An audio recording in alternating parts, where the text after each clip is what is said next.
Hello, my name is Megan Ritter Martin, and I am going to be doing my Beyond the Text with B.F. Skinner. And I'm going to do it just a little bit differently this time than I have in the past. I'm going to start out with a video from a dog trainer. The easiest way to remember these four quadrants is positive means adding, negative means taking away. Now, you're going to have clients that are going to think positive is good, negative is bad. That's why everyone thinks negative reinforcement is a punishment. But negative reinforcement is not a punishment. In fact, Hollywood messes it up. Do you guys remember the original Ghostbusters? When they're down in the basement and he's zapping the guy, he says, "We're doing a study on negative reinforcement and the effects on cognitive abilities," or whatever he says. Nope, you're doing positive punishment because he was shocking the person. If it was negative reinforcement, we turn pressure on. When they comply, we turn it off. So we know if we hear reinforcement, we're reinforcing or encouraging the repeat of a behavior. Okay, so I saw that video and I thought, oh, that's really cool to hear him using the terms and kind of talking about how it works with dog training. And one of the reasons why why I liked it so much is because I actually have experience in training a dog. So about 18 years ago, 2005, me and my husband moved to Detroit, Michigan for his job. I was out there, I had no family, I had no friends, I had no job of my own. And I had pretty bad anxiety at that point in my life. And knowing more about OCD, I'm pretty sure I would have qualified for an OCD diagnosis at that time as well. Excuse me.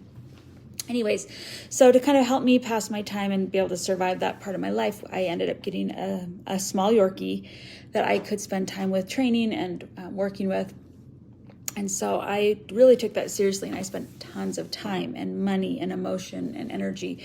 All of that pent-up anxiety and such would be used to train this little pups. So watching that video, I'm like, I used all four of B.F. Skinner's operant conditioning styles. I'm not sure if that's the word, but all four in my training of him. So I thought I would like to share 4 different things I did, one per category, when it came to training this little puppy.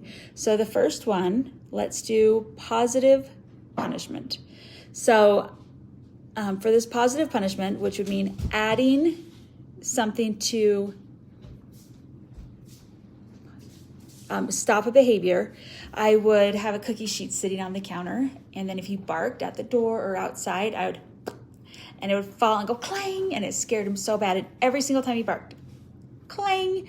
And I tried to so he didn't see me doing it, so he just thought his action had a consequence. Every time this bark means that happens. And he stopped barking real quick. The next one would be a negative punishment. And with that one, when he was in his little bitey stage and he would bite me, I would take all my attention away from him. And that worked pretty well too. So that was negative punishment, taking away something to decrease biting.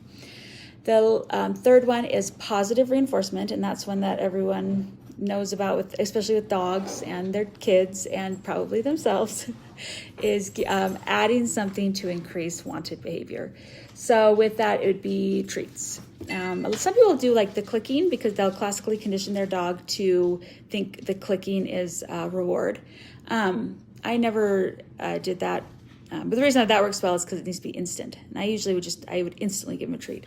And I would use this method to do like a lot of the tricks. He could do 23 tricks and multi-step tricks too. And it would be with this reinforcing reward, so positive reinforcement. So like one of the tricks, for example, I could shoot him and he'd fall over dead.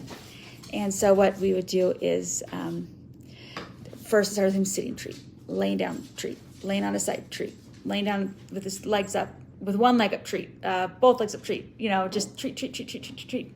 Every time a little bit closer. And then once I was able to get him to lay, then I would go bang and give him a treat. And then I'd do, then I'd teach him how to do all the steps. By the end of it, I could be across the room and go bang, and he would see me fall to his side, put his legs up. It was pretty cool. So we did a lot of the tricks and stuff using the positive reinforcement.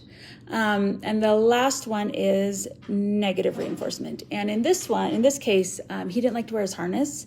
especially inside. And so I had used that as a tool to train him to, when he came in, he needed to go sit on his spot and wait politely, and then he could have his harness removed. And so I was taking something away to reinforce him going to where it was that I wanted him to go. So it was really fun to look back on my dog training days and connect those to B.F. Skinner's ideas. So I think that's everything.